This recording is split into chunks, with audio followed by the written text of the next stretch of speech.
महाराष्ट्र शासनाने ई चलन प्रणाली सुरू केली जाईल त्या नाक्यावर वाहतूक पोलीस नाहक वाहनावर मोठमोठ्या रकमेची ऑनलाईन दंडाची आकारणी करतात। मोटार परिवहन कायदा कलम 132 नुसार पोलीस उपनिरीक्षक पेक्षा कमी दर्जाच्या अधिकाऱ्याला वाहनाची कागदपत्र तपासण्याचे अधिकार नाहीत। असे असताना सदाच पोलीस कॉन्स्टेबल हवालदार देखील कागदपत्राची मागणी करतात, वाहतूकदारांना त्रास देतात।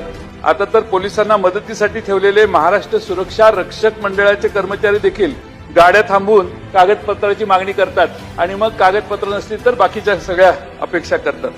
अध्यक्ष महोदय, शेजारचं गोवा राज्य आहे, प्रमोद सावंत साहेब तिथं मुख्यमंत्री आहेत। ते असंच चालू झाल्यावर पर्यटनावर परिणाम व्हायला लागला आणि हे पर्यटनावर परिणाम व्हायला लागल्यावर अध्यक्ष महोदय त्यांनी सगळंच बंद केलं। आता गोव्यात कोणत्याही चौकात पोलीस ई चलन लावू शकत नाहीत। तिथं ई चलन आकारले जातील तिथं एक वरिष्ठ अधिकारी उपस्थित असतो तरच ई चलन आकारलं जातं। अध्यक्ष महोदय, शेजारच्या राज्याने केलंय, आपणही त्याचा वापर करावा। राज्यातील जवळपास 10 पेक्षा अधिक संघटनांचे प्रतिनिधी या संदर्भात आझाद मैदानाला 19 जून 2025 पासून धरणे आंदोलनाला बसलेले होते। तसेच 1 जुलै 25 पासून मध्यरात्रीपासून बेमुदत चक्काजाम आंदोलन सुरू केले। आता आंदोलन तात्पुरतं मागे घेतलंय। अध्यक्ष महोदय, खरंच त्या वाहतूकदारांना जाच आहे।